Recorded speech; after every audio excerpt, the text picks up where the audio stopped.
You wanted to see me, sir? Yes, Sab.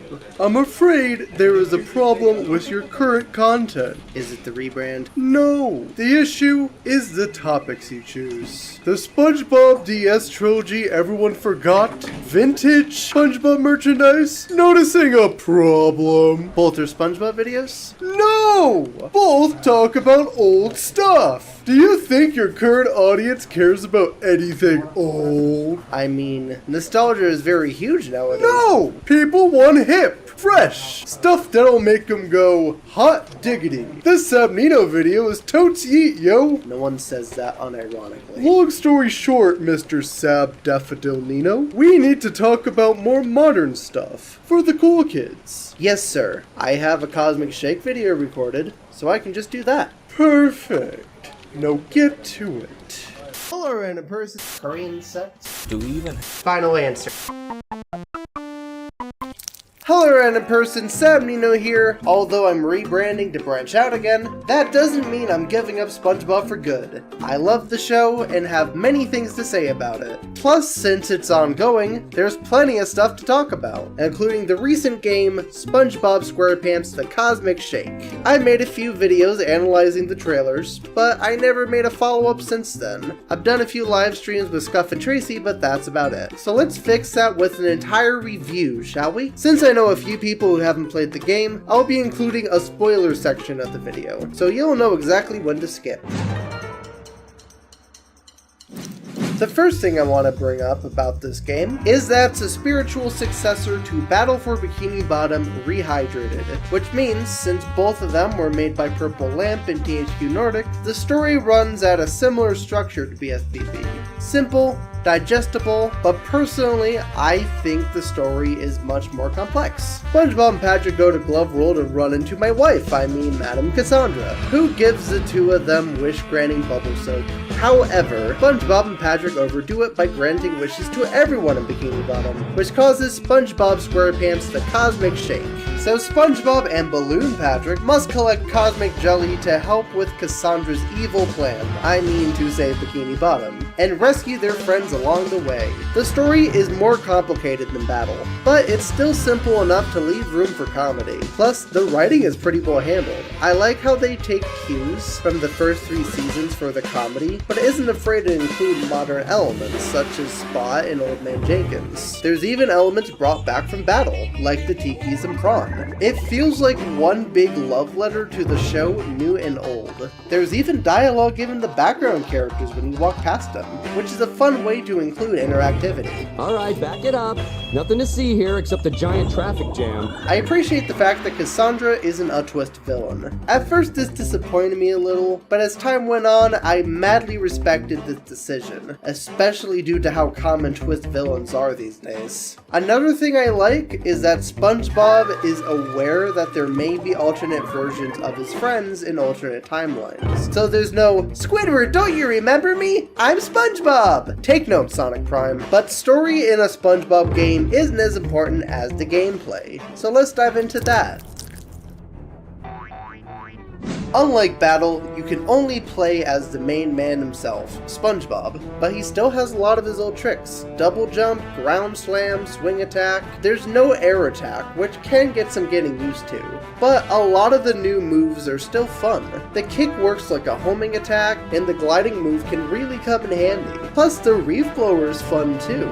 Also, his hook swing attack is basically Sandy's lasso from BFBB, which isn't the first time this move has been repurposed. The levels are more linear opposed to open, so this game is more like the movie game than Battle. However, there's still plenty of room for exploration, and the linear structure doesn't feel limiting more often than not, and if you get lost, there's a flower icon to help you out. The combat has also been kicked up a notch, which was a change I was fine with, except for a couple of enemies. The buff enemies are the worst ones, cause they take 3 hits, and you have to wait until they find you, lift the bathtub, slam it so you can hit them, just to repeat the process 3 more times. This is even more tedious in Pirate Goo Lagoon, where Prawn fires pies at you. but they hit the enemies as well. So it takes twice as long to beat the buff guys. The little chompy guys are also frustrating, since you just can't hit them. You have to use the homing attack to knock them out, which is very tedious for that one achievement of doing Sandy's boss no damage. Luckily for the rest of the enemies, they're super fun and creative. There's one enemy that throws balls you need to reflect, the appetizer, this giant motherfucker, and so much more. You also have side quests where you can go to certain levels to collect items for a certain character. Personally, I wish these items were more scattered across the world like the spot one is,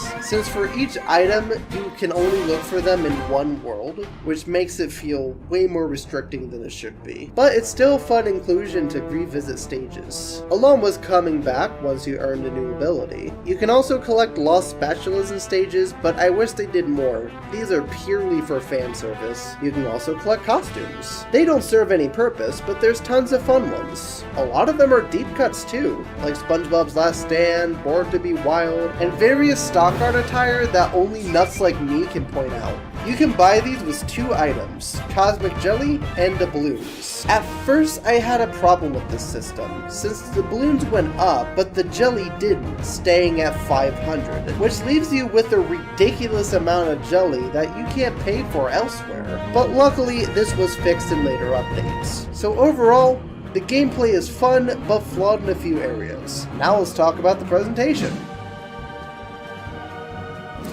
Unlike most games, Clancy Brown voices Mr. Krabs, which is somehow cursed despite it being the way it should be.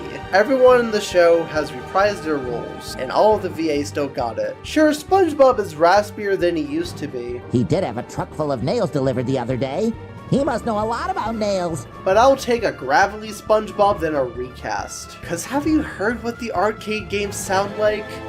Order up! The music is wonderful too. I love how each track has its own variation depending on what goes on. And surprisingly, on the PC port, it's not distracting at all. The Switch port unfortunately overlaps tracks, which sucks. They even got the same composer from BFBB in the movie for this OST. And they used some of the main show's music as well. Though, I wish there was a copyright switch in the menu for streamers. The visuals have drastically improved since Rehydrated, and most changes are for the better. The animation is much livelier than in the previous game, and the character models are less prone to awkward movements such as Patrick's teeth in Rehydrated. The only issue I have with the animation is honestly SpongeBob's cheeks. They look fine in the last game, so why did they change it? No Cheek Sponge is cursed. Keep it away from me. The designs have improved too. The detail on everyone and the environments look really nice. Though some details I don't get,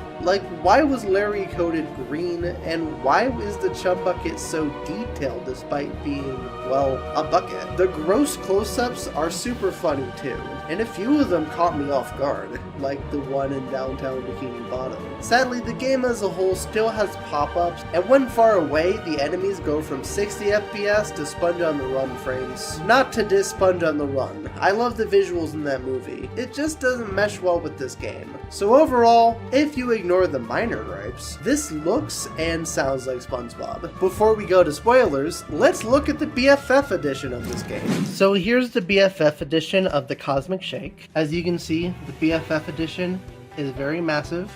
Here is face-making SpongeBob for comparison in size. I am number 5,236, which I must say is a pretty respectable number. It also comes with placemats, mostly screenshots from the first trailer. Here's I Was a Teenage Gary, here's Primitive Sponge, and here's the Flying Dutchman. I wish these were a lot more high quality if I'm being completely honest, but they're a good addition. I also have this BFF locket. Unfortunately, mine must have broke because this section can fall out very easily. Does anyone else have this problem? Please comment below. This might be just an issue on my end. It also comes with bouncy balls. Whenever Scuff196 visits, they're always playing with these fuckers. We have a Pirate SpongeBob, a Knight SpongeBob, a Karate SpongeBob, SpongeBob and a cowboy SpongeBob, and the details on these are really cool. I wish they had more unique costumes than the ones they have, because I'm pretty sure all these costumes we had some sort of variation of a figurine at one point in time, but they're still a really cool idea, and I like how they added a display for the bouncy balls for people who just want to collect, which is most people. It also comes with a balloon, Patrick, which I must say is perfect marketing. Look at how big this is. It's very hard keeping this on camera. The only thing that would have been more perfect is actual cosmic jelly that you can eat. Have it be those sour things, you know? And last but not least, we have Sweet Victory. There is nice attention to detail on this boy. This is probably one of the most high quality SpongeBob figures I have ever seen, and I am grateful to have this in my possession. I do have thoughts on the whole Sweet Victory thing in the spoiler section, but as a standalone figure, this looks really nice. And yeah, this was the BFF edition. First off, I love Glove World. It was super cute, and Glovey Love's codependency arc was something I never thought I needed. It was the sweetest level in the game, especially when the player feels just as lost without Balloon Patrick there to assist you.